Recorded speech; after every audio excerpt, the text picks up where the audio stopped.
నిన్న కాంగ్రెస్ అధిష్టాన వర్గం వరంగల్ ఎస్సీ పార్లమెంటు నియోజకవర్గానికి కడియం శ్రేణి కూతురుకే కాంగ్రెస్ టికెట్ కేటాయించడంతో ఎస్సీ రిజర్వేషన్ స్థానాలు 3 ఉంటే నాగర్ కర్నూల్, పెద్దపల్లి, వరంగల్ ఈ 3 స్థానాల్లో ఏ ఒక్కటి కూడా మాదిగలకు టికెట్ ఇవ్వలేదనే విషయం స్పష్టమైపోయింది. దీనితో కాంగ్రెస్ పార్టీ 100కు 1000% మాదిగలకు వ్యతిరేకమైన పార్టీగా తనకు తానే మరొకసారి రుజువు చేసుకుంది. తెలంగాణ రాష్ట్ర జనాభాలో షెడ్యూల్ కులాల జనాభాలో 100కి 70% పైగా ఉండబడే మాదిగలకు కాంగ్రెస్ పార్టీ పూర్తిగా మొండి చేయి చూపడమే కాకుండా తెలంగాణ రాష్ట్రంలో మాదిగల ఉనికిని, రాజకీయంగా మాదిగల ఉనికిని అది ప్రశ్నార్థకం చేసింది. ఒక మాటలో చెప్పాలంటే కాంగ్రెస్ తెలంగాణ జనాభాలో మాదిగల్ని జనాభా లిస్టులో తొలగించినట్టు చేసింది. తెలంగాణలో మాదిగల్ని తెలంగాణ జనాభా లిస్టు నుంచి మాదిగల్ని పూర్తిగా తొలగించినట్టే చేసింది.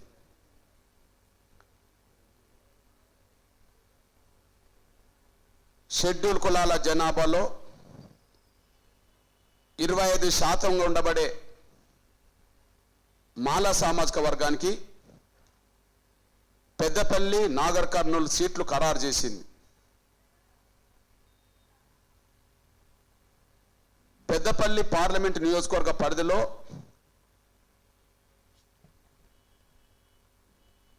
ఇద్దరు అన్నదమ్ములుగా ఉన్న వినోద్, వివేక్ మాల సామాజిక వర్గానికి సంబంధించిన ఒకే కుటుంబ సభ్యులు.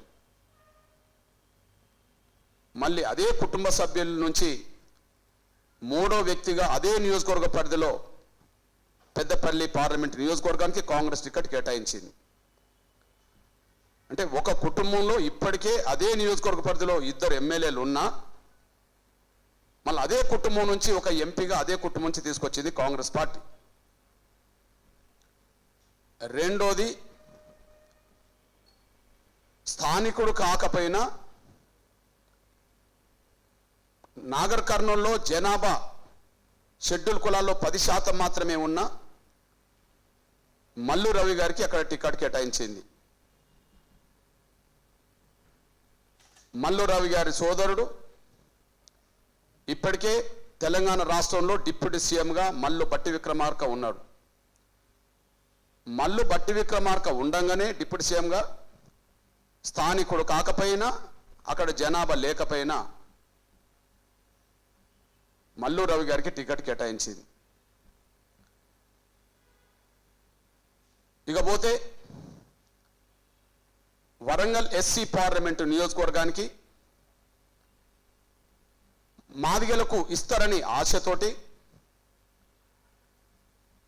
మాదిగలకు అవకాశం ఉన్నదనే ఆలోచనతోటి దాదాపు 5 నుంచి 10 మంది వరకు కాంగ్రెస్ పార్టీలో సీనియర్ నాయకులు గుండా వాళ్ళు,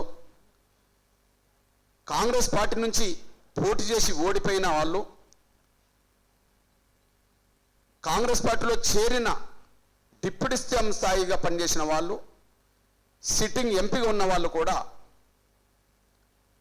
2 ఇప్పటికే మాలలకు ఇచ్చారు కనుక వాస్తవానికి తెలంగాణ జనాభాలో ఉన్న 3 నియోజకవర్గాల్లో 2 మాదిగలకు దక్కాల్సి ఉండగా 2 ఇప్పటికే మాలలకు ఇచ్చినందున వరంగల్ సీట్ అయినా మాదిగలకు దక్కుతుందనే అభిప్రాయంతో 5 నుంచి 10 మంది మాదిగలకు సంబంధించిన అభ్యర్థులుగా కాంగ్రెస్ పార్టీకి విజ్ఞప్తి చేశారు. కానీ అక్కడ 170% షెడ్యూల్ కులాల్లో మాదిగలు ఉన్నప్పటికీ ఊరికి ఒక్కరు కూడా లేని తెలంగాణ రాష్ట్రం మొత్తం మీదనే కాదు, వరంగల్ పార్లమెంటు పరిధి నియోజకవర్గ పరిధిలోనే కాదు,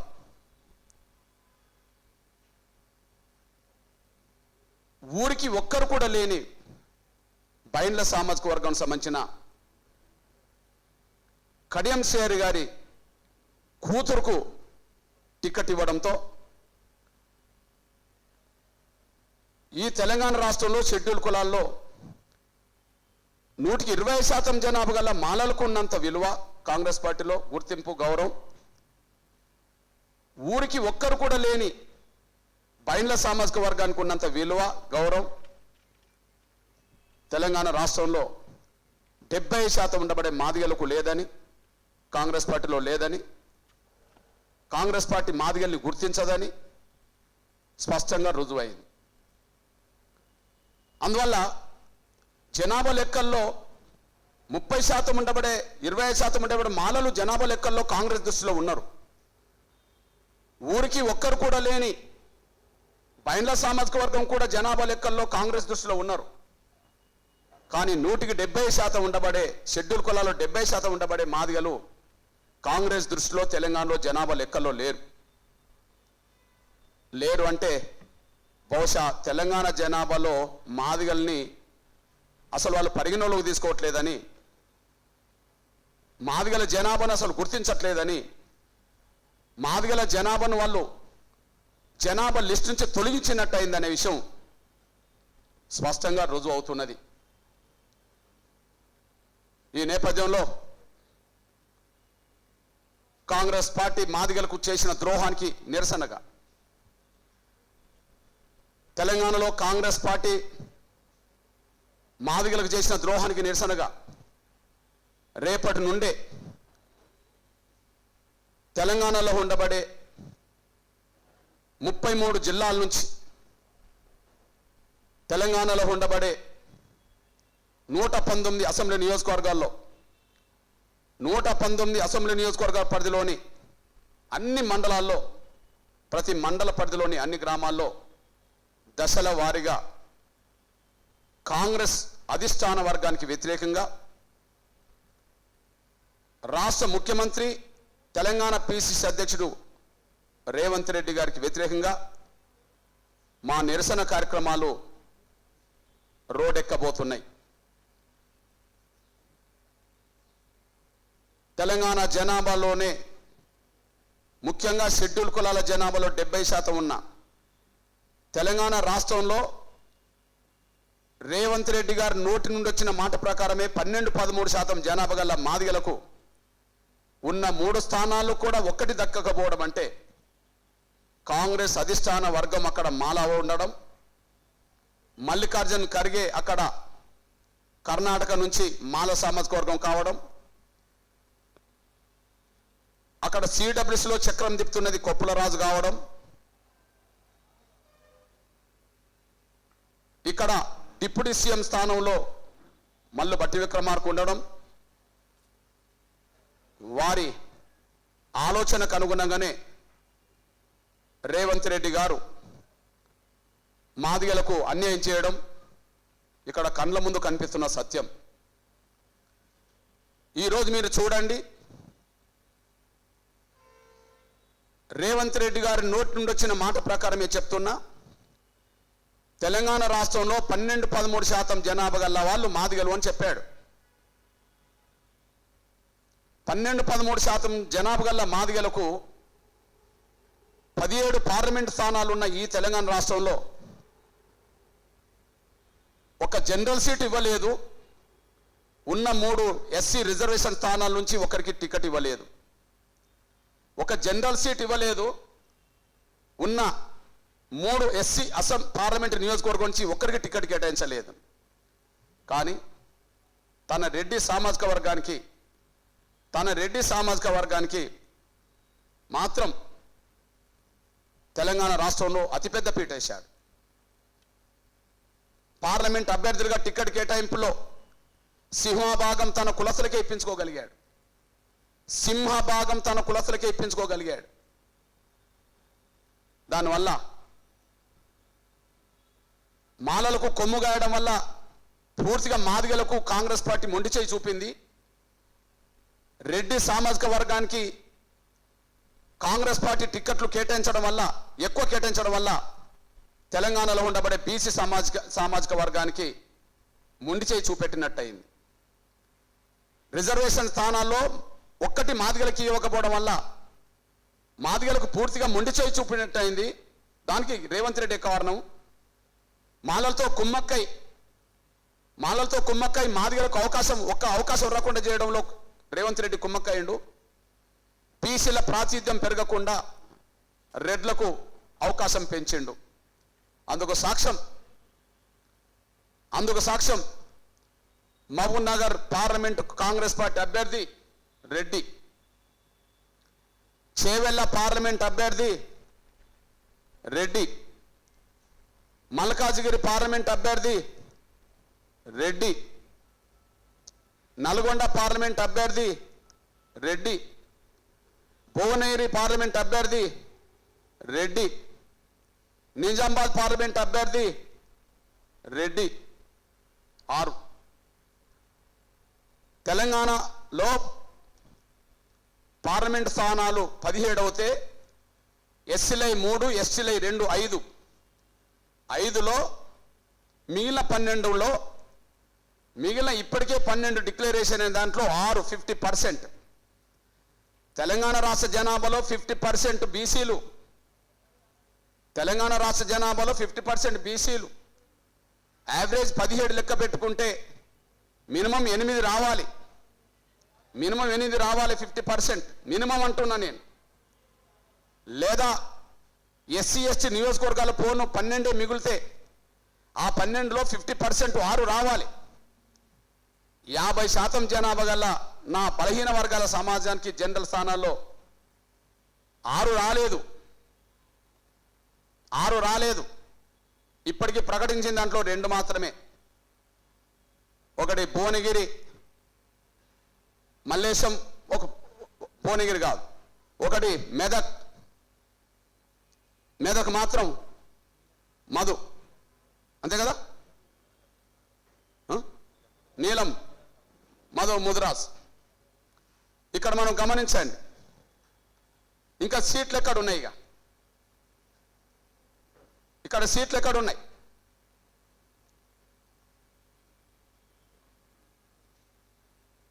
ఇక్కడ సికింద్రాబాద్ పరిధిలో ప్రకటించిన దాని ప్రకారం దానం నాగేందర్ ఓబీసీ, వీళ్ళను 50% బీసీలను కాంగ్రెస్ పార్టీ ఇప్పటికీ 2కి పరిమితం చేసింది. కానీ 5% కూడా లేని రెడ్లకు మాత్రం 50% ఇచ్చింది. ఇంకా మళ్ళీ ప్రకటించని ముఖ్యంగా కరీంనగర్ నుంచి ప్రముఖ రెడ్డి పేరు వినబడుతుంది, ఖమ్మం నుంచి ప్రముఖ రెడ్డి పేరు వినబడుతుంది. హైదరాబాద్ ఇచ్చినా ఒకటే, ఇయ్యకపోయినా ఒకటే. ఎవరికైనా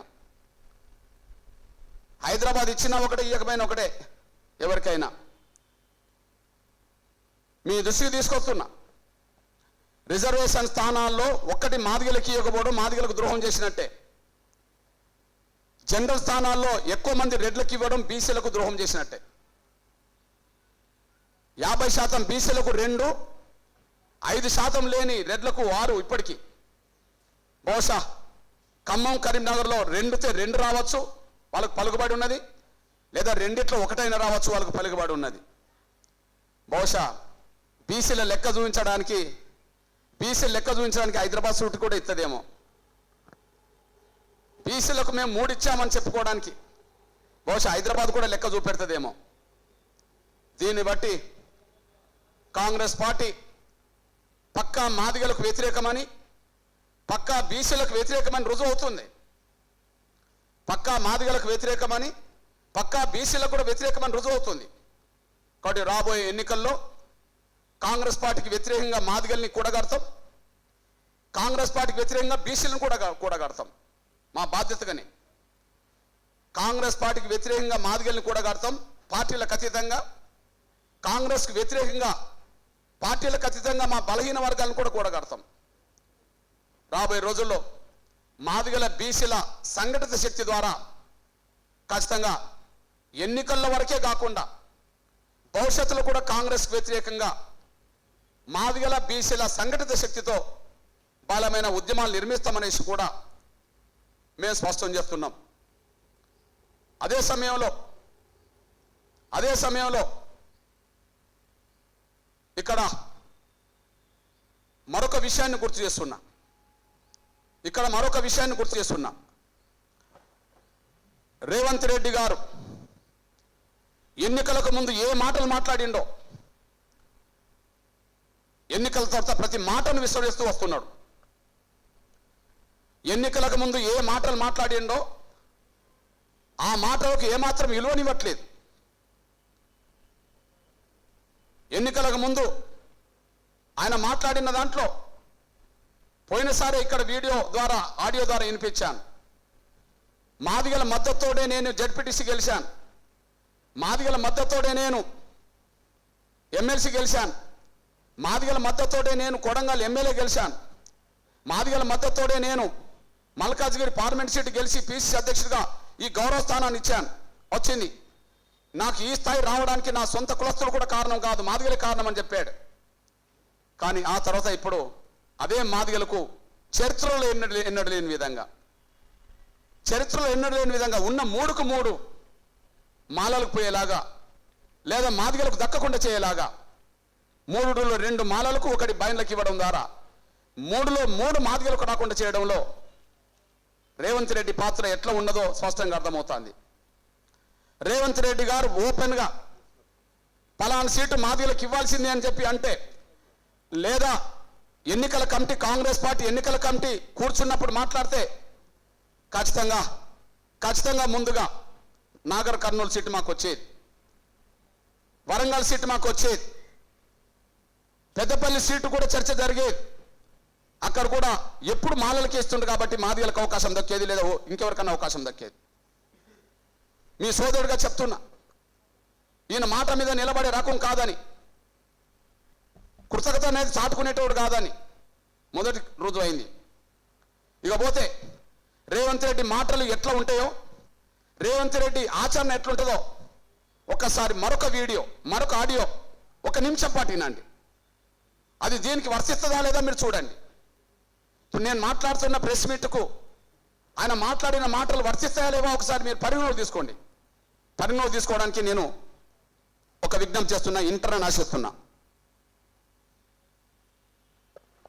రాజీనామా చేయకుండా పార్టీ మారితే రాళ్లతో కొట్టండి, రాళ్లతో కొట్టి చంపండి. గ్రామాలలో అప్పుడప్పుడు చూస్తుంటాం, పిచ్చి కుక్కలు ఊర్లో స్వైర విహారం చేసి ప్రజల్ని కరిస్తే తరిమి రాళ్లతో కొట్టేట్లయితే చంపుతారో వాళ్ళను రాళ్లతో కొట్టించే బాధ్యత నేను తీసుకుంటా. నేనే ముందు చూశారు కదా, రాజీనామా చేయకుండా పార్టీలు మారితే రాళ్లతో కొట్టి చంపండి, రాజీనామా చేయకుండా పార్టీలు మారితే రాళ్లతో కొట్టి చంపండి, నేను చూసుకుంటా అని చెప్పి ఆయన మాట్లాడిండు. అంతే కదా. మరి కడియం సేరి ఏ పార్టీలో గెలిచి ఎమ్మెల్యే అయిండు? కడియం సేరి ఏ పార్టీలో గెలిచి ఎమ్మెల్యే అయిండు? శాసనసభలో ఏ ప్రభుత్వాన్ని కూలగొడతామని చెప్పి మాట్లాడిండు? కడియం సేరి ఏ పార్టీలో చేరి ఎమ్మెల్యే అయిండు? కడియం సేరి అసెంబ్లీలో బయట ఏ ప్రభుత్వం కూలిపోతుందని చెప్పేసిండు? కడియం సేరి ఎమ్మెల్యే అయింది టీఆర్ఎస్ నుంచే కదా. మరి ఆయన రాజీనామా చేయకుండానే, ఎమ్మెల్యేకి రాజీనామా చేయకుండానే నీ పార్టీలో చేరిండు కదా. అసలు నువ్వే ఆయనకు కండువ కప్పావు కదా. కడియం సేరికి కండువ కప్పింది ఎవరు? కడియం సేరికి కండువ కప్పింది ఎవరు? రేవంత్ రెడ్డే కదా. మరి రాజీనామా చేయకుండా పార్టీలు మారితే వాళ్ళని రాళ్లతో కొట్టి చంపండి అని పిలుపునిచ్చిన నువ్వు, మరి ఎమ్మెల్యేకు రాజీనామా చేయకుండానే నువ్వు పార్టీలో చేర్చుకొని నువ్వే కండువ కప్పితే మరి నీ మాట ఎవరికి వర్తించాలా? రాళ్లతో కొట్టాల్సింది కడియం శ్రీహరినా? రాళ్లతో కొట్టాల్సింది నిన్న? రాజీనామా చేయని ఎమ్మెల్యే పదవికి రాజీనామా చేయకుండా కాంగ్రెస్లో చేరిన ఆయనను రాళ్లతో కొట్టాలనా?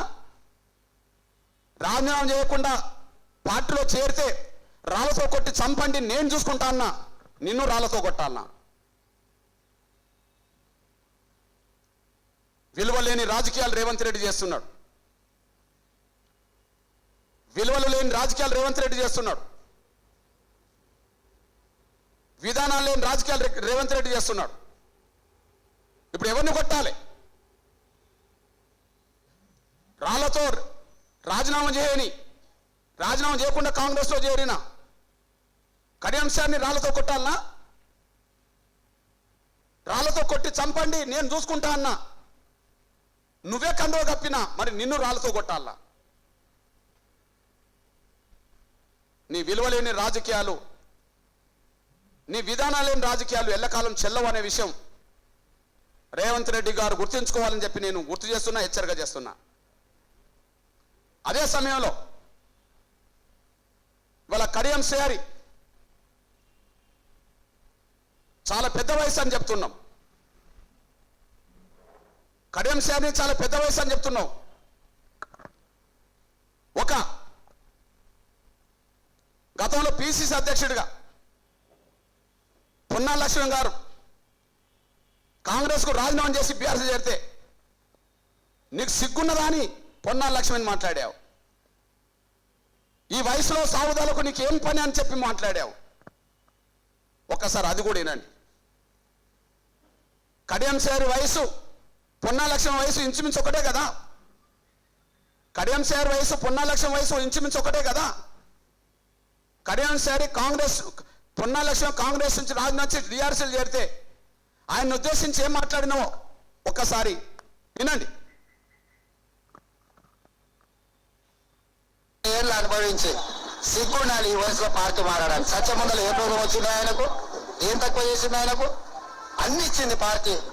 సిగ్గుండదు. సత్యముందల ఇదేం రోగమే? సత్యముందల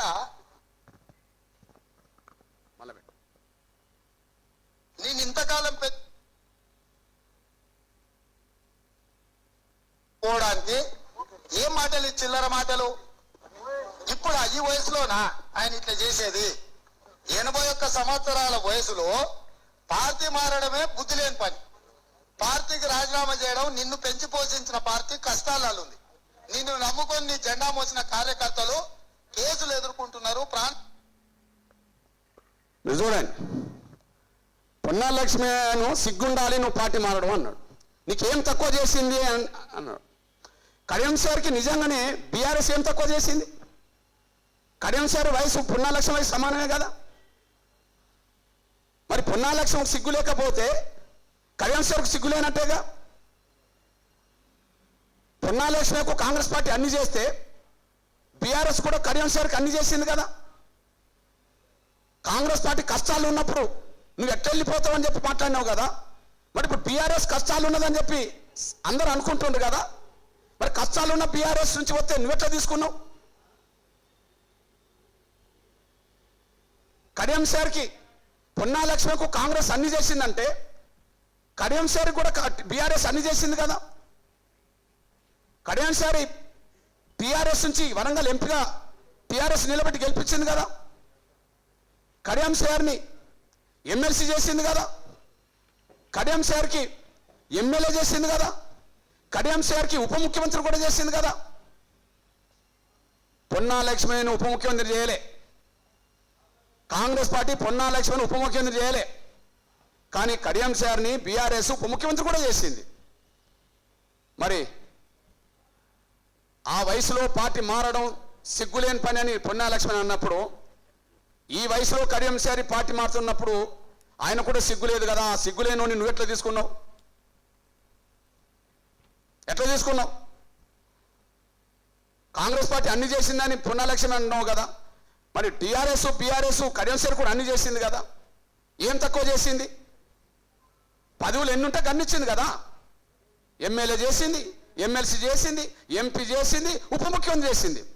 బహుశా ఇన్ని పదవులు ఇంకా ఆయనకు వేరే పార్టీలో దక్కలేదు కదా, వేరే పదవులు దక్కలేదు కదా. మరి దీనికి నీ సమాధానం ఏంటిది? దీనికి సమాధానం ఏంటిది? ఈ నేపథ్యంలో విజ్ఞప్తి చేస్తున్నాను నేను. ఇవాళ అదే కాంగ్రెస్లో వరంగల్ సీట్ నుంచి పెద్దపల్లి నుంచి 4-5 సీనియర్ మాదిగ కాంగ్రెస్ కార్యకర్తలు నాయకులు పనిచేస్తున్నారు 10-15 ఏళ్ళుగా. నాగర్ కర్నూలు నుంచి, సంపద నుంచి మొదలుకుంటే, చారకొండ వెంకటేష్ నుంచి మొదలుకుంటే 5-6 అక్కడ పనిచేస్తున్నారు.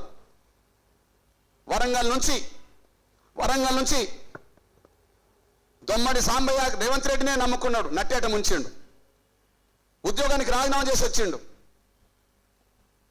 రాజకీయంగా ఒకసారి నష్టపోయిండు, వర్ధనపేట సీట్ వస్తుందని ఆశించాడు, ఇప్పిస్తాను నమ్మించి ఈయనకు మోసం చేసి మాలలకి ఇప్పించిండు రేవంత్ రెడ్డి. వరంగల్ సీట్ వస్తుందని ఆశించిండు, నమ్మక ద్రోహం చేసిండు దొంబాటి సాంబయ్యకు. ఇక మీ సోదరుడిగా చెప్తున్నా, సింగపురం ఇందిర ఆడ వర్ధనపేటలో 2 సార్లు, గన్పూర్లో 2 సార్లు పోటీ చేసింది కాంగ్రెస్ నుంచే. మొన్న కూడా తక్కువ దాంతో ఓడిపోయింది. ఆమె టికెట్ అర్హురాలు. మీరు చూడండి, రెడ్లకు ఒక న్యాయం, ఇతర కులాలకు ఒక న్యాయం జరుగుతుంది. జగిత్యాల నుంచి జీవన్ రెడ్డి ఓడిపోయిండు, కానీ ఆయనకు మాత్రం ఆయనకు మాత్రం నిజామాబాద్ సీటు కాంగ్రెస్ ఖాయం చేస్తుంది. ఆయనకు ఎమ్మెల్సీ ఉన్నది, కానీ నిజామాబాద్ సీటు ఖాయం చేస్తుంది. మరి ఇందిర గన్పూర్ నుంచి ఓడిపోయింది, తక్కువ మెజార్టీతో ఓడిపోయింది. మరి ఇందిరకు మాత్రం టికెట్ రాలేదు, మాదిగ కాబట్టి. ఇకపోతే వరంగల్లో కాంగ్రెస్ టికెట్ కోసం డిప్యూటీ సీఎం స్థాయి రాజన్న కూడా ఉన్నాడు లైన్లో. రాజన్న కూడా ఉన్నాడు, కానీ ఆయనకు టికెట్ రాలేదు. కానీ నిన్నటి వరకు కాంగ్రెస్ పార్టీకి ఆయన 40 ఏళ్ల రాజకీయ జీవితంలో ఆయనే చెప్పిండు ఒకసారి, 40 ఏళ్ల రాజకీయ జీవితంలో ఒక్కనాడు కాంగ్రెస్ పార్టీకి, కాంగ్రెస్ గుర్తుకు ఓటేయనోడు అతను. ఆయన కుటుంబం వేయలే, కానీ ఆయనకు మాత్రం, ఆయన కూతురుకు మాత్రం ఇప్పుడు టికెట్ వచ్చేసింది. అంటే డిప్యూటీ సీఎం స్థాయి రాజన్నకు లేని విలువ.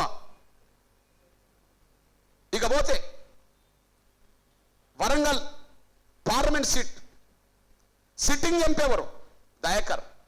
సిట్టింగ్ ఎంపీ హోదాలోనే కాంగ్రెస్ పార్టీలో చేరిండు దయాకర్. ఇప్పుడు సిట్టింగ్ ఎంపీకి చేరిన వెంటనే ఇయ్యాల. చూడండి, చేవెళ్లలో రంజిత్ రెడ్డి టిఆర్ఎస్ నుంచి సిట్టింగ్ ఎంపీ కాంగ్రెస్ చేరిండు, ఇచ్చారు ఆడ. సిట్టింగ్ ఎంపీ రంజిత్ రెడ్డి చేరిండు, ఇచ్చిండు అక్కడ. కానీ సిట్టింగ్ ఎంపీ వరంగల్ నుంచి సిట్టింగ్ ఎంపీ దయాకర్ ఆయనకి ఇవ్వలే ఆడ. వాస్తవానికి కడియం శ్రీ కూతురు ప్రాంతీయ రీత్యా చూసుకుంటే ఆంధ్ర ప్రాంతానికి సంబంధించిన అబ్బాయి, ముస్లిం అబ్బాయిని చేసుకున్నది. కాంగ్రెస్లో ఇప్పించదలుచుకుంటే ఆంధ్రలో కాంగ్రెస్ పార్టీ పోటీ చేసే కాడ ఆమెకు అర్హత ఉంటుంది. అక్కడ అర్హత ఉంటుంది. 4 సీట్లు ఉన్నాయి: తిరుపతి, చిత్తూరు, బాపట్ల, అమలాపురం. కాంగ్రెస్ పార్టీ టికెట్ అక్కడ ఇప్పించుకోవచ్చు. వాళ్ళ భర్త అక్కడిదే, అమ్మాయి భర్త అక్కడనే. ఇక్కడ కాదు, ప్రాంతీయ రీత్యా ఆంధ్ర, ఇక్కడ కాదు. కానీ కాంగ్రెస్లో సభ్యత్వం లేని, కాంగ్రెస్ పార్టీకి ఏనాడు ఓటేయని, ఒక ఊర్లో ఒక ఓటు లేని, ఏ గ్రామంలో ఒక ఓటు కూడా లేని ఆయనకి ఇవ్వడం అంటే, కొత్త తరానికి సంబంధించిన, నూతన తరానికి సంబంధించిన కాంగ్రెస్ పార్టీలో టికెట్లు కోరుకునే జన్ను పరంజ్యోతి, సీనియర్ నాయకులు ఉండబడే రామకృష్ణ, పులి అనిల్, పరమేశ్వర్ సీనియర్, నమ్మింద్ర శ్రీనివాస్ సీనియర్, ఇంతమంది మాదిగలు కాంగ్రెస్ పార్టీలో మొదటి నుంచి పనిచేసుకుంటూ వస్తున్నారు.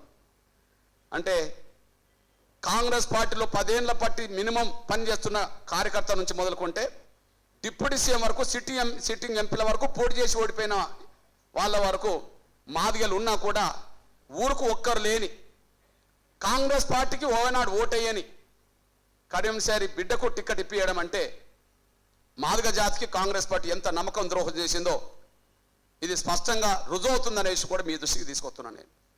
ఈ నేపథ్యంలో ఖచ్చితంగా మాకు ద్రోహం చేసింది కాంగ్రెస్ అధిష్టానం అవుతే దానికి ప్రధాన కారకుడు మాత్రం మల్లికార్జున్ ఖర్గే. మల్లికార్జున్ ఖర్గే మాటే రాహుల్ గాంధీ వినాల్సి వస్తుంది, ఎవరైనా వినాల్సి వస్తుంది. ఆడ మల్లికార్జున్ ఖర్గేకు అత్యంత సన్నిహితుడిగా కొప్పుల రాజారెడ్డి ఉన్నాడు మాల. అక్కడ అధిష్టాన వర్గం కాంగ్రెస్ అధిష్టాన వర్గంగా మేము మల్లికార్జున్ ఖర్గే మా వర్గీకరణ వ్యతిరేకి కాబట్టి ఆయన మాదిగల ప్రాతినిధ్యం లేకుండా చేయడానికి కుట్ర చేసినట్టుగా వాళ్ళతో కుమ్మక్కయింది, మాకు అన్యాయం చేసింది. వాళ్ళతో కుమ్మక్కయింది, మాకు అన్యాయం చేసింది రేవంత్ రెడ్డి. ఇటు మాదిగలకు అన్యాయం చేశాడు, ఇటు బీసీలకు కూడా అన్యాయం చేశాడు. ఇటు మాదిగలకు అన్యాయం చేశాడు, ఇటు బీసీలకు కూడా అన్యాయం చేశాడు. ఆయన చెప్పకుండా భువనగిరి టికెట్ వచ్చిందా ఆయన ఆయన ఆయన మనిషికి? ఆయన చెప్పకుండా మల్కాజ్గిరి టికెట్ వచ్చిందా ఆమెకు? ఆయన రేవంత్ రెడ్డి చెప్పకుండా చేవెల టికెట్ వచ్చిందా? ఆయన చెప్పకుండా మహబూబ్నగర్ టికెట్ వచ్చిందా? నల్గొండ భువనగిరి టికెట్లో ఆయన సూచనలు ఉండవా? ఉండడానికి అవకాశం ఉన్నది. కానీ బీసీలకు ద్రోహం చేసిన పార్టీగా కాంగ్రెస్ను చూడాలి, ఆ ద్రోహం చేసిన దాంట్లో రేవంత్ రెడ్డిని కూడా చూడాలి. మాదిగలకు అన్యాయం చేసిన దాంట్లో కాంగ్రెస్ పార్టీనే చూడాలి, మాదిగలకు అన్యాయం చేసిన దాంట్లో రేవంత్ రెడ్డినే చూడాలి. కాబట్టి కాంగ్రెస్ పార్టీ అధిష్టానానికి వదలడానికి వ్యతిరేకంగా, మల్లికార్జున ఖర్గేకి వ్యతిరేకంగా, అదే సమయంలో రేవంత్ రెడ్డి కాంగ్రెస్ పార్టీ అధ్యక్షుడు ముఖ్యమంత్రి రేవంత్ రెడ్డికి వ్యతిరేకంగా అన్ని జిల్లా కేంద్రాల్లోనూ, అన్ని నియోజకవర్గ కేంద్రాల్లోనూ, అన్ని మండల కేంద్రాల్లోనూ, అన్ని గ్రామ కేంద్రాల్లోనూ కాంగ్రెస్ వ్యతిరేకంగా నిరసన ప్రదర్శనలు కార్యక్రమాలు ఉధృతం చేస్తాం. అది రేపటి నుంచే మొదలవుతుంది. ఖచ్చితంగా 10 రోజులకు తగ్గకుండా ముందు మా జాతి రోడెక్కే విధంగా, పార్టీలకు అతీతంగా రోడెక్కే విధంగా ఇక్కడ నేను విజ్ఞప్తి చేస్తున్నా. కాంగ్రెస్ పార్టీలో మేము నాయకులమని చెప్పే ఎవరన్నా, కాంగ్రెస్ పార్టీలో మేము నాయకులమని చెప్పే మాదిగ లీడర్లు ఎవరన్నా వాళ్ళ తలదించుకునే పరిస్థితి కాంగ్రెస్ పార్టీలో మాదిగలకే రాలేదని, తెలంగాణలో ఉండే మాదిగలు తలదించుకోవాల్సి వస్తుందనే విషయం కాంగ్రెస్ పార్టీ మాదిగ లీడర్లకే తలదించుకునే పరిస్థితి రాలేదని, మొత్తం మాదిగ సమాజం తలదించుకునే పరిస్థితికి కాంగ్రెస్ తీసుకొచ్చిందనే విషయాన్ని గమనించాలని. కాబట్టి కాంగ్రెస్ వ్యతిరేక ప్రదర్శన జరుగుతున్న క్రమంలో కాంగ్రెస్ అధిష్టాన వర్గానికి నిరసనగా రేవంత్ రెడ్డికి వ్యతిరేకంగా జరిగే నిరసన కార్యక్రమంలో కాంగ్రెస్ పార్టీ మాదిగ శ్రేణులతో పాటు అన్ని పార్టీల మాదిగ శ్రేణులు, అన్ని సంఘాల మాదిగ శ్రేణులు రేపటి నుండి 10 రోజుల పాటు జరగబోయే నిరసన కార్యక్రమంలో, నిరసన ఉద్యమంలో ప్రతి ఒక్కరూ భాగస్వాములు కావాలని చెప్పి నేను విజ్ఞప్తి చేస్తున్నా, నేను పిలుపునిస్తున్నా. ఇకపోతే ఈరోజు కడియం శ్రేయర్ గారు వరంగల్లో ప్రెస్ మీట్ పెడుతూ నేను లేనిదే మందకృష్ణ లేడు అని చెప్పి మాట్లాడినట్టుగా వార్తలు వస్తున్నాయి. నేను లేనిదే మందకృష్ణ లేడు అన్నట్టుగా వార్తలు వస్తున్నాయి. నాది సొంత వరంగల్ జిల్లా కావచ్చు, కానీ నేను ఉద్యమం మొదలుపెట్టింది ప్రకాశం జిల్లా నుంచి ఎంఆర్పిఎస్. ఈ ఉద్యమ ప్రస్థానంలో ఎంఆర్పిఎస్ న్యాయమైన పోరాటానికి సమాజంలో అన్ని వర్గాలు అండగా నిలబడ్డాయి. అన్ని వర్గాలు అండగా నిలబడుతున్న క్రమంలో కడియం శ్రేయర్ కూడా నేను కూడా మాదిగే అని చెప్పి అప్పుడప్పుడు మాదిగ ఉద్యమానికి అండదండలు అందించే ప్రయత్నం చేయబోయాడు. మేము కూడా అతను మాదిగే అని అనుకున్నాం. కానీ అతని నిజ స్వరూపం ఏంటంటే ఆయన ఉద్యమానికి సహకరించింది తక్కువ, ఉద్యమానికి ద్రోహం చేసింది 100 రెట్లు ఎక్కువ. ఆయన ఎంఆర్పిఎస్ ఉద్యమానికి అన్ని విధాలుగా ఆర్థిక సహకారం అందించని చెప్పాడు. కానీ ఆయనకు రాజకీయంగా మేము మద్దతు ఇచ్చిన రోజులు కూడా ఉన్నాయి. ఎందుకంటే 10 మంది మాదిగ ఎమ్మెల్యేలు ఉన్నప్పుడు ఒక ఉపకులానికి సంబంధించిన వాడు అతను కూడా ఉండాలని చెప్పి మేము మద్దతు ఇచ్చిన రోజులు ఉన్నాయి. 10 మంది మాదిగ ఎమ్మెల్యేలు ఉన్నప్పుడు ఎక్కడో ఒక చోట మాదిగ ఉపకులానికి సంబంధించిన వ్యక్తి కూడా ఉండాలని మేము కోరుకున్న రోజులు ఉన్నాయి, మద్దతు ఇచ్చిన రోజులు ఉన్నాయి. అది ఆయన కూడా తెలుసు. కానీ 10 మంది మాదిగ ఎమ్మెల్యేలు ఉన్న కాడ, 10 మంది మాదిగ ప్రజాప్రతినిధులు ఉన్న కాడ ఒక ఉపకులాన్ని నేను కోరుకుంటా, కానీ అతనే మాదిగలకు ద్రోహం చేస్తుంటే, అతని వల్లనే మాదిగలకు అన్యాయం జరుగుతుంటే మేము చూస్తూ ఊరుకోలేమనే విషయం మీ దృష్టికి తీసుకొస్తున్నాం అంతే. ఉదాహరణకు 10 మంది ఎమ్మెల్యేలు ఉన్నప్పుడు టీడీపీ నుంచి ఇదే కడియంసారి గన్పూర్లో పోటీ చేసినప్పుడు నేను గన్పూర్లో టీడీపీ ఎమ్మెల్యేగా పోటీ చేసిన సిఆర్కి మద్దతు ఇచ్చాము. 10 మంది ఎమ్మెల్యేలు మాదిగోళ్ళు ఉన్నప్పుడు ఒక ఉపకులానికి సంబంధించిన వ్యక్తి కావాలని కోరుకున్నాం. కానీ అదే ఉపకులానికి సంబంధించిన వ్యక్తి తనే మాదిగ జాతికి ప్రమాదకారిగా మారితే, తనే మాదిగ జాతి రాజకీయ అవకాశాలు దెబ్బతీసుకుంటూ పోతుంటే మాదిగ జాతి ప్రయోజనాల కోసం మాట్లాడాల్సిన పరిస్థితి వస్తుంది. ఉదాహరణకు ఆయనకు అవకాశం ఉన్నప్పుడు ఇంకో అవకాశం కోరుకోవడం తప్పు కదా.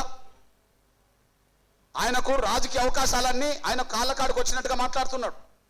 ఆయన కుట్రదారుడు, ఆయన విలువలేని వ్యక్తి, ఆయన కుట్రదారుని తేలిపోయింది. డిప్యూటీ సీఎం రాజన్న ఉన్న సమయంలోనే వరంగల్ ఎంపీగా కడియంసారి కూడా ఉన్నాడు. అంటే ఆయనకు అప్పటికి పదవి ఉన్నది. వరంగల్ ఎంపీగా కడియంసారిని పదవి ఉన్నది.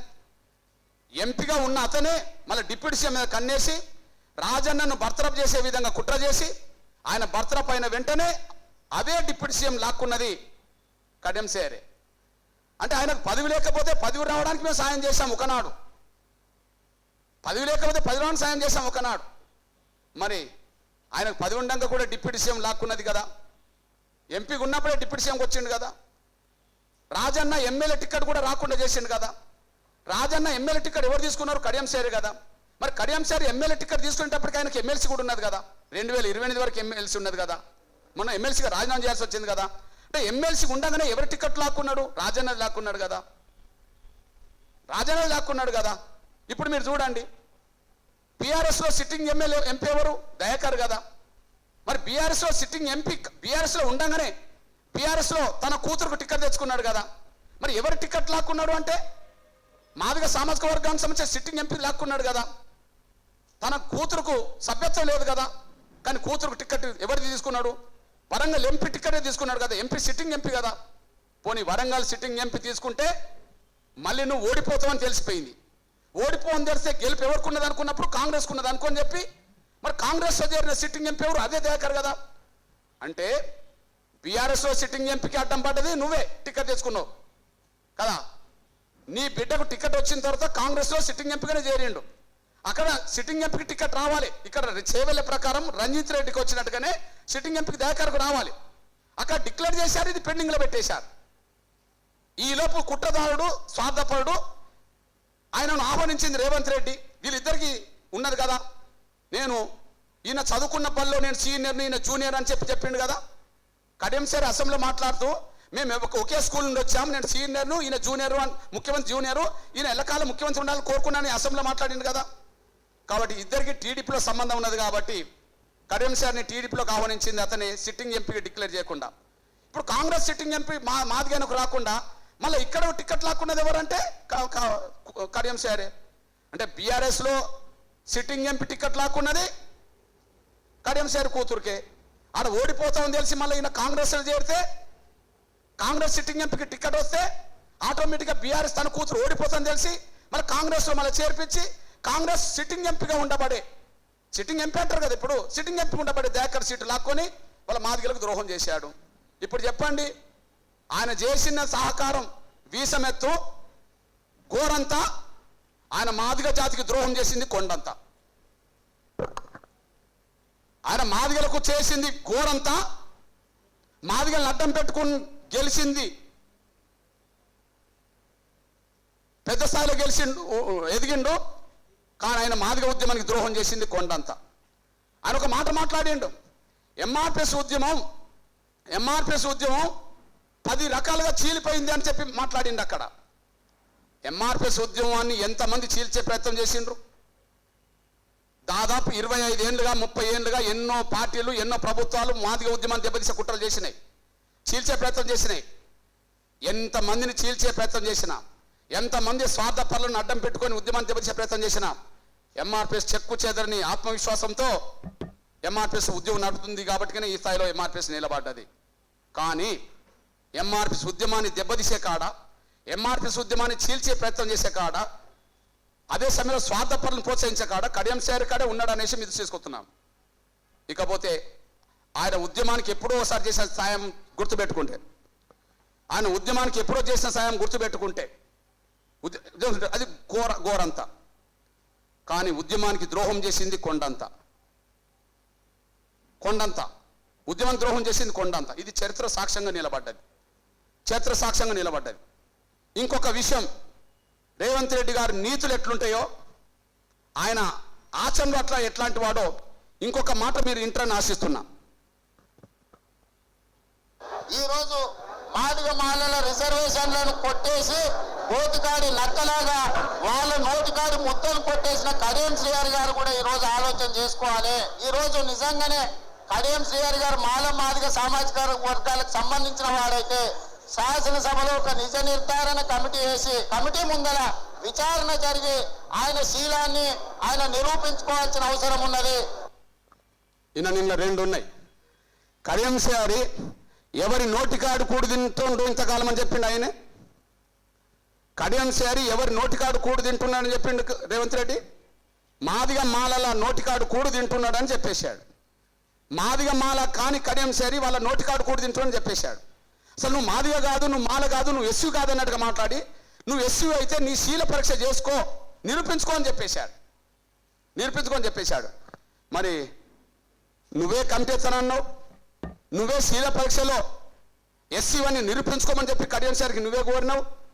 మరి నువ్వే ఆ శీల పరీక్షలో ఆయన నెగ్గక ముందే మరి కడియం శ్రీహరిని నువ్వు పార్టీలో చేర్చుకోవడం అనేది, నువ్వు మాట్లాడిన దానికి నువ్వు ఇప్పుడు ప్రవర్తిస్తున్న దానికి తేడా ఏ స్థాయిలో ఉన్నదంటే ఆకాశానికి భూమికి మధ్యలో వ్యత్యాసం ఎంత ఉంటుందో ఆయన మాటలకు ఆయన ఆచరణకు తేడా కూడా ఆ స్థాయిలో ఉన్నది అనడానికి ఇది బలమైన సాక్ష్యం అనేసి కూడా మీరు మర్చిపోద్దని సాయం కోరుతున్నాం. శీల పరీక్ష ఎవరికి పెట్టిండు ఆయన? రేవంత్ రెడ్డి. శీల పరీక్ష ఎవరు పెట్టిండు? రేవంత్ రెడ్డి. కడియం శ్రీహరికి పెట్టిండు. ఎవరి నోటుకాడు కూడు తింటాడు అని చెప్పిండు. మాలా మాదిగ కానీ నువ్వు మాలా మాదిగ నోటికాడు కూడు తింటున్నావు అని ఆయన చెప్పేశాడు. నువ్వు నిరూపించుకో అని చెప్పి నిరూపించాడు. నిరూపించుకోవడానికి అసెంబ్లీలో కమిటీ వేస్తాం, కమిటీలో నువ్వు నిరూపించుకో, శీల పరీక్షలో నెగ్గు అని చెప్పేశాడు. దీన్ని బట్టి రేవంత్ రెడ్డి గారి మాటలు వేరు, ఆచరణ వేరు అనడానికి ఇది సాక్ష్యం. ఇట్లాంటి పెరిగిన రోజు, ఇట్లాంటి మాటలు చేతల మధ్యలో వ్యత్యాసం పెరిగిన రోజు ఖచ్చితంగా రేవంత్ రెడ్డి ప్రభుత్వానికి ప్రజలే గుణపాఠం చెప్పే రోజు దగ్గరకు వస్తుందనే విషయం కూడా మీ దృష్టికి తీసుకొస్తూ, ఈ నేపథ్యంలో మరొకసారి గుర్తు చేస్తున్నా, కాంగ్రెస్ పార్టీ దృష్టిలో జనాభా లెక్కల నుంచి మాదిగల్ని తొలగించిండ్రు. కాంగ్రెస్ పార్టీ దృష్టిలో జనాభా లెక్కల నుంచి తెలంగాణ జనాభా లెక్క నుంచి మాదిగల్ని తొలగించిండ్రు. కాబట్టిగానే దళితుల్లో 20% ఉన్న మాలలకు 2 ఇచ్చిండ్రు, ఊరికి ఒక్కరు లేని బయన్లకు 1 ఇచ్చిండ్రు. కానీ 170% జనాభా లెక్కల్లో ఉండబడే మాదిగలకు 1 సీటు కూడా 3లో ఇవ్వకపోవడం అంటే అసలు జనాభా లెక్కల నుంచే మమ్మల్ని తొలగించినట్టుగా, కాంగ్రెస్ తొలగించినట్టుగా స్పష్టంగా అర్థమవుతుంది. కాబట్టి కాంగ్రెస్కు వ్యతిరేకంగా ఇటు అధిష్టాన వర్గమైన మల్లికార్జున ఖర్గేకు, అదే సమయంలో రాష్ట్ర ముఖ్యమంత్రి రేవంత్ రెడ్డికి వ్యతిరేకంగా రాష్ట్ర వ్యాప్తంగా రేపటి నుంచి 10 రోజుల పాటు నిరసన కార్యక్రమాలు చేస్తాం. మాదిగలకి అన్యాయం చేయలేదు, బీసీలకు కూడా కాంగ్రెస్ పార్టీ అన్యాయం చేసింది. రాబోయే రోజుల్లో బీసీలను కూడా కలుపుకొని కాంగ్రెస్ వ్యతిరేక పోరాటాన్ని మరింత ఉధృతం చేస్తామనే విషయం కూడా మేము స్పష్టం చేస్తున్నాం. ధన్యవాదాలు. నాన్న నమస్కారం అంటే నమస్కారం అనుకున్నాం అంతే. మీ ముందే జరిగింది కదా, మీ ముందే జరిగింది కదా, ఎక్కువసేపు మాట్లాడలేదు కదా.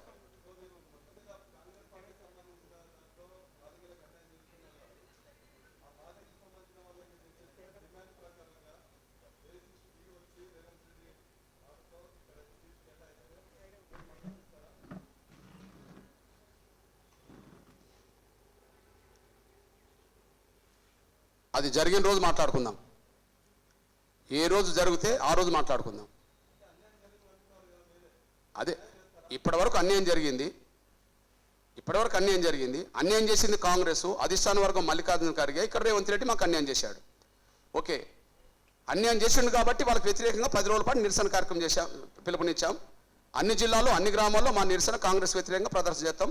బీసీలను కూడా కలుపుకెళ్తాం. ఎందుకు కలుపుకెళ్తాం అంటే బీసీలకు అన్యాయం చేసింది. 5% లేని 4% ఉన్న రెడ్లు 6 ఎంపీలు ఎట్లా అవుతారు? ఇక్కడ సిట్టింగ్ ఎట్లా అవుతారు? 50% ఉన్న బీసీలకు 2 ఎందుకు వస్తాయి? 50% ఉన్న 12లో 50% తీసుకున్నట్టే కదా, 50% జనాభా రెడ్లది ఉన్నదా? రెడ్లు ఒక్కరే ఓట్లు వేస్తేనే కాంగ్రెస్ పార్టీ అధికారానికి వచ్చిందా? నేను రాజశేఖర్ గారి పాలన చూసా, కిరణ్ కుమార్ రెడ్డి పాలన చూసా, చెన్నారెడ్డి పాలన చూసా, విజయభాస్కర్ రెడ్డి పాలన చూసా, భవనం వెంకటరెడ్డి పాలన చూసా, నేదురుమల్లి జనార్దన్ రెడ్డి పాలన చూసా, కోట్ల విజయభాస్కర్ రెడ్డి పాలన చూసా, రేవంత్ రెడ్డి పాలన చూస్తున్నా. వాళ్ళ పాలనలో ఎంతో కొంత రెడ్ల ఆధిపత్యం ఉంటే ఉండవచ్చు, కానీ రేవంత్ రెడ్డి పాలనలో పెరిగినంత రెడ్ల ఆధిపత్యం ఎక్కడ పెరగలే, ఎప్పుడు పెరగలే. ప్రతి చోట మీరు కనీసం 17 నియోజకవర్గాల పార్లమెంట్ ఇన్ఛార్జ్ డిక్లేర్ చేశారు కదా, ఆ పార్లమెంట్ నియోజకవర్గాల ఇన్ఛార్జ్లను కూడా ఎవరిని పెట్టిండో చూడండి, ఎక్కువ మందిని ఎవరిని పెట్టిండో చూడండి. చేవల ఇన్ఛార్జ్ ఎవరు, ఆయన సలహాదారుడు ఎవరు? నరేందర్ రెడ్డి. దాదాపు ఉన్న దాంట్లో 60%, 17 నియోజకవర్గాలు 60% ఇన్ఛార్జీలు కూడా రెడ్డి వాళ్ళే. ఎంత రెడ్డి కులతత్వవాది, ఎంత రెడ్డి కులతత్వవాది అతను. 24 గంటలు ముఖ్యమంత్రి కాకముందే ఇంటెలిజెన్స్ డీజీ రెడ్డి పెట్టుకున్నాడు. తెలంగాణ పబ్లిక్ సర్వీస్ కమిషన్ను రెడ్డి పెడతాడు. మీ అందరు తెలుసు, జర్నలిస్ట్కి సంబంధించిన విషయంలో ఒక రెడ్డిని పెట్టిండు. మీడియా అకాడమీ చైర్మన్కి సంబంధించిన విషయంలో శ్రీనివాస్ రెడ్డిని పెట్టాడు. చివరికి ఆయన సెక్యూరిటీ ఆఫీసర్ రెడ్డి, ఆయన అధికారం వచ్చిన 48 గంటల్లోనే పోలీస్ కమిషనర్కి రెడ్డిని తీసుకొచ్చిండు. అంతకుముందు కమిషనర్గా ఉండబడే ఒక సోదరుడు సీనియర్ ఆఫీసర్, అప్పటికి 2 నెలలు కూడా కాలే. సుల్తాని 2 నెలలు కూడా కాదులే. 2 నెలలు కాకపోతే ఎట్లా మారుస్తాడు రెడ్డి? ఎట్లా వస్తాడు? పోలీస్ ఆఫీసర్లు ఇంకా వేరే కులస్తులు లేరా? అసలు 2 నెలలు ఆయన మార్చాల్సిన అవసరం ఎందుకు వచ్చింది? తన రెడ్డిని ఎందుకు పెట్టుకోవాల్సి వచ్చింది? చివరికి మీరు చూడండి, కేసీఆర్ గవర్నమెంట్లో డబ్బులన్నీ చేవల్లోకి పోతున్నాయి. డబ్బులన్నీ ఎక్కడికి? ఆయన నియోజకవర్గం బద్వేలుకు పోతున్నాయి, సిరిసిల్లకు పోతున్నాయి, లేదా సిద్దిపేటకు పోతున్నాయి. మిగతా నియోజకవర్గాలకు వెనుకబడిందే కదా. ఇప్పుడు నువ్వు ఎక్కడికి తీసుకెళ్తున్నావు? కొడంగల్కి తీసుకెళ్తలేవు. కొడంగల్కు నువ్వు ఒక కంపేయలే, డెవలప్మెంట్కి సంబంధించిన ఏర్పాటు చేయలే. ఆడ ఆఫీసర్లందరూ రెడ్లను పెట్టుకోవట్లే. మూసీ నది రివర్స్ సంబంధించిన దాన్ని డెవలప్ చేయడానికి ఏ ఆఫీసర్ తీసుకొచ్చావు? కేంద్ర ప్రభుత్వ సర్వీసులో ఉండబడే అమరపాల్ రెడ్డిని తీసుకొచ్చి పెట్టుకున్నావు కదా. అందరూ రెడ్లను పెట్టుకుంటున్నావు కదా. నీ చుట్టంతా నీ సెక్యూరిటీ ఆఫీసర్ వాళ్ళే, నీ మీడియా చూసేది వాళ్ళే, సలహాదారులు వాళ్ళే, తెలంగాణ పబ్లిక్ సర్వీస్ కమిషన్ వాళ్ళే, అడ్వకేట్ జనరల్ వాళ్ళే. రాష్ట్ర ప్రభుత్వానికి అన్ని వ్యవస్థల్లో 70% మొత్తం ఒక వర్గాన్ని పెట్టుకుంటుండు. మన కార్పొరేషన్ సంబంధించిన ప్రకటించిన 37లో 12 పైగా రెడ్లను పెట్టిండు. ఒక రెడ్డి కులస్తులు. ఇక్కడ ఎక్కువ నష్టపోతున్నది మాదిగలు, తెలంగాణలో ఎక్కువ నష్టపోతున్నది బీసీలు. అన్ని విషయాల్లో బీసీలు నష్టపోయారు. ఉదాహరణకు ఇప్పుడు చెప్పాను కదా, మన ఇష్టం లేకపోయినా మీడియా చైర్మన్ ఎవరు అంతకుముందు? అల్లం నారాయణ, ఓ బీసీ. మరి ఇప్పుడెవరు? రెడ్డి. అడ్వకేట్ జనరల్ ఎవరు? ప్రసాద్, అంతకుముందు ఓ బీసీ, ఇప్పుడెవరు? రెడ్డి. ఇట్లా మార్చిన దాంట్లో పోయిన వాళ్ళందరూ ఇతర వర్గాలకు సంబంధించిన వాళ్ళు పోయిండ్రు, వచ్చిన వాళ్ళందరూ రెడ్లు వచ్చారు. మన కళ్ళ ముందు కనిపిస్తున్న నేను మళ్ళీ చెప్తున్నా, 30-35 ఏళ్ళుగా చాలా ప్రభుత్వాలు చూసాను నేను, కానీ ఇంత రెడ్డి కులతత్వ ప్రభుత్వాన్ని నేను మొదటిసారి చూస్తున్నా రేవంత్ రెడ్డి ప్రభుత్వంలో. చాలా అన్యాయం జరుగుతుంది ఇక్కడ. మూల్యం చెల్లించుకుంటాడు. ఎవరు ఎల్లకాలం ఆ కుర్చీ మీద ఉండలేరు. ఉన్నప్పుడు ప్రజాస్వామికంగా ఉండాలి, సామాజిక న్యాయ స్ఫూర్తితో ఉండాలి, అన్ని వర్గాలకు న్యాయం చేసే ఆలోచన ఉండాలి. అప్పుడు ఎప్పుడు ముఖ్యమంత్రి పదవి దిగిపోయినా ప్రజలు గుర్తుపెట్టుకుంటారు. అంతో ఇంతో ఎన్టీ రామారావు గారిని ఇప్పటికీ ఎందుకు గుర్తుపెట్టుకుంటారు తెలుగు సమాజం? లేదా రాజశేఖర్ గారిని ఎందుకు గుర్తుపెట్టుకుంటారు తెలుగు సమాజం? ఒక ఆయన కమ్మాయినే కావచ్చు, ఒక ఆయన రెడ్డి అయినా కావచ్చు, కానీ ప్రజా పరిపాలన చేయడానికి వాళ్ళ వంతు వాళ్ళ బాధ్యత తీసుకొని ప్రయత్నం చేశారు. వాళ్ళు కమ్మ సామాజిక వర్గానికి పెద్దపీట వేయలేదా రామారావు గారు అంటే? వేయవచ్చు, కొంత రాజశేఖర్ వేయాలంటే వేయవచ్చు, కానీ ఇంత ఈ స్థాయిలో వేయలే. అందువల్ల స్పష్టంగా చెప్పదలుచుకున్నాం, కాంగ్రెస్ వ్యతిరేకంగా మాదిగల్ని, అన్ని పార్టీల మాదిగల్ని, కాంగ్రెస్ వ్యతిరేకంగా బీసీలని, అన్యాయం జరిగిన బీసీలను కూడా కూడగడతాం. ఇంకా అన్యాయం ఏ వర్గాలకు జరిగిందో వాళ్ళందరినీ కూడగట్టి కాంగ్రెస్ వ్యతిరేక పోరాటాన్ని ఉధృతం చేస్తామనే విషయం కూడా గుర్తు చేస్తున్నాం. ప్లీజ్, ధన్యవాదాలు.